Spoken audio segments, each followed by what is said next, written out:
Yo, what's cracking everyone? Ericship 111 here. So, Forza Horizon 5's Let's Go Episode 9 live stream has just wrapped up, and my goodness, I can't believe we only have a month left before the game releases, and I can't wait to get my hands on the new Horizon title. A lot of new and cool features were revealed in today's episode, and remember, if you guys do enjoy this video, please make sure to smash the thumbs up button as it really does help me out. And if you want to keep up to date with everything Forza Horizon 5 related, such as news, updates, and even some possible early gameplay, please consider subscribing with notifications turned on.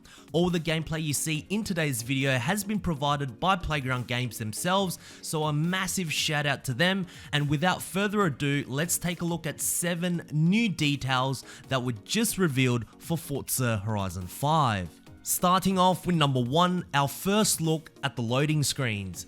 Now I know for most this isn't really a big deal, as it is just a small transitional screen and really only takes up maybe less than 5% of our overall game time, but it is the first time Playground Games have completely revealed what imagery or scenic shots we will see, as in previous Let's Go live streams, we have either seen placeholder Horizon 4 loading screens with some slight Horizon 5 wordings, to Playground Games just completely cutting off the feed. So I guess today we did see a small reveal for the Forza Horizon 5 loading screens, and who knows, maybe like Horizon 4, there may be one particular loading screen that features an Easter egg.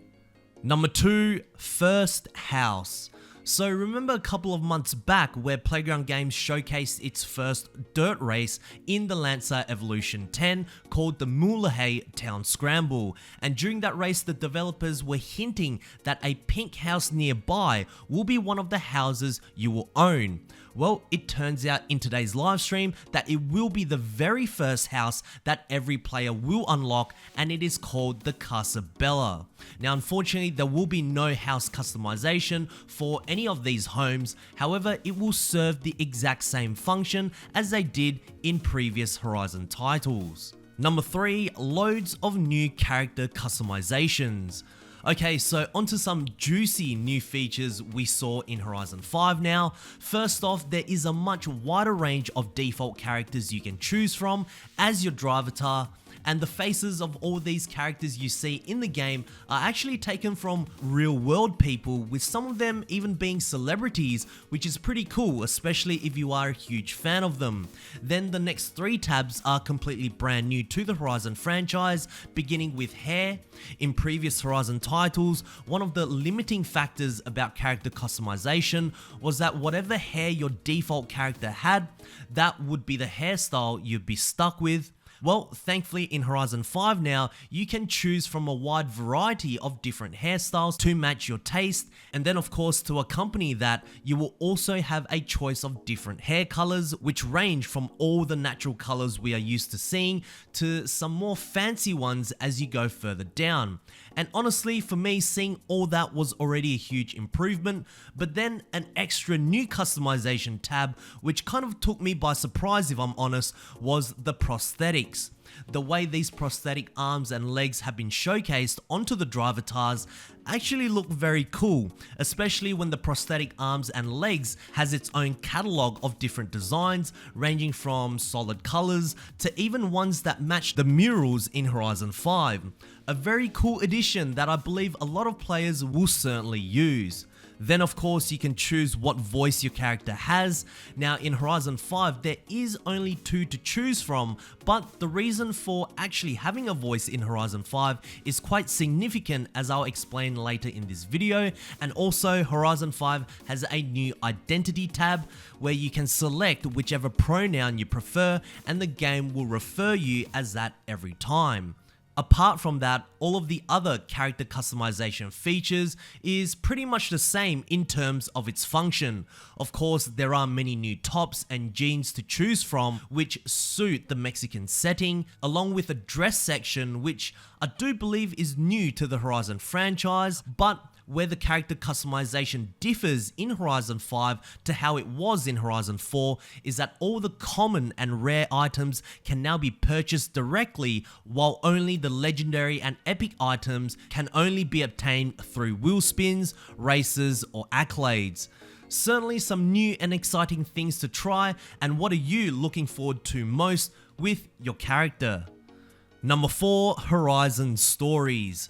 So Horizon Stories have returned for Horizon 5. At this moment, Playground Games have only showcased 2 Horizon Stories. One was titled V10, which in a way is a continuation from Horizon 4's Stuntman Driver, as a couple of characters do return, like the stunt director Mike Steele and also Frankie Beaumont, who is the famed actor that you will replace as the stunt double driver. Then the second Horizon story, which was called Born Fest. This story is much more unique, as for the first time in a Horizon game, we will get to challenge against drivatars in every chapter. There are a total of 7 club races, each with their own unique character that we'll see, a different voice, along with different driving styles, and the ultimate goal is to beat every single one of them. But here's the interesting thing: whenever you complete a story, you will now have the choice on which chapter you want to complete next, allowing the player to have more freedom and also be able to complete different accolades and challenges to receive different rewards.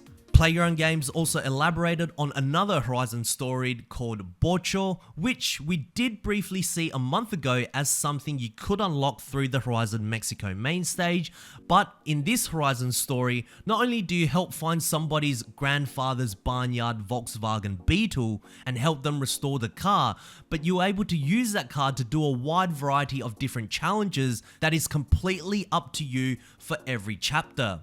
But nonetheless, the 2 major things to really take away from the Horizon story is 1, the ability to choose where you want to go next after every chapter. It's not a linear progression like it was in Horizon 4, and also our own characters do speak in the cutscenes, which helps open up all the characters we encounter in Horizon 5, as the interactions and conversations now are much more authentic rather than us just being a completely silent protagonist. Number 5, the stadium. Alright, so we finally got to see how the stadium looks like without all the events lab props, and I must say this thing is huge. I honestly didn't expect it to be that big, but of course one of the best things about the stadium has to be that nice big football or soccer ball, whatever you want to call it, in the middle of the field. It really does bring back some memories from Forza Horizon 4, and Playground Games are even considering holding many seasonal events within the Horizon Stadium. How would that work? And I'm not exactly sure, but I'm certainly very curious to find out. Number 6, the festival playlist. Perhaps one of the most anticipated features that we wanted to see in terms of how it would affect Horizon 5, but it looks to be improved and expanded upon what Horizon 4 had. Remember, back in Horizon 4, the festival playlist wasn't introduced into the game up until Series 7, and only minor tweaks were made throughout its years. However, in Horizon 5, the first thing to note is of course the huge change in the user interface.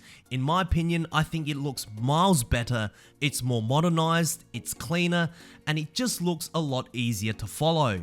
The next major improvement is that it's now not based on percentage anymore, but rather calculated completely on points, which is so much better, especially if you want to collect just enough points to win the seasonal rewards for that particular week. New game modes such as Horizon Arcade and the Eliminator have now been included into the playlist as well. And last but certainly not least, the Trials event. Since the Trials event is a team-based game where a group of 6 real players race against 6 unbeatable drivatars in a series of 3 races, more often than not, there always be 1 or 2 clowns on your team that's completely inexperienced, joining the races and ultimately dragging your team down. Well, now in Forza Horizon 5, in order to participate in a Trials event, you must be a Horizon 5 Hall of Famer, which was something Playground Games wanted to improve, as many within the community were not happy with the skill gap being so wide when it comes to their own teammates. So hopefully having that distinction of being a Hall of Famer would make the Trials event much more enjoyable. And lastly, number 7, the DeLorean Returns. I knew the DeLorean was returning at least sometime very soon since this Torben Tuesday from Forza Horizon 4. This clue right here with the reverse 9, it's clearly referencing a shot from Back to the Future, and when Playground Games revealed all the clues along with the cast for this particular Torben Tuesday, the reverse 99s were completely omitted. Not only that, around the same time, you know the game Forza Street? The one that no one plays? Well, the DeLorean made its debut on there. Then a few months flew by, and Mike Brown tweeted this, that the reverse 99s were actually referencing Events Lab for Horizon 5, which kinda didn't make much sense at all, as the Torben Tuesday was months before Horizon 5 was even announced, and if I'm very honest, looking at this with hindsight, there's actually not much correlation between the two images. However, all that now is irrelevant, as the DeLorean will be returning for Forza Horizon 5, and I gotta be honest, it's awesome to see. The car hasn't been in a Forza game since Forza Motorsport 4, and it has been one of the most requested cars that the community have asked for just so many years. And as happy as I am to see this car come back, hopefully there will be some cool customizations as well. But yeah, I still do believe that the DeLorean was meant to be featured in Horizon 4, but Playground Games decided to hold back, so more new cars would be announced for Horizon 5. I don't think it had anything to do with licensing problems with the DeLorean, but that's just my opinion, and what do you guys think? So there we have it, guys, 7 new details that was just revealed for Forza Horizon 5. I know I didn't cover everything from the Let's Go episode 9 live stream. There will be more to come in a couple of days. Anyways, once again, if you guys did enjoy this video, please make sure to smash the thumbs up button, as it really does help me out. And lastly, if you want to see more Forza Horizon 5 content, make sure to subscribe to my channel, and I hope to see you guys in the next video. Peace.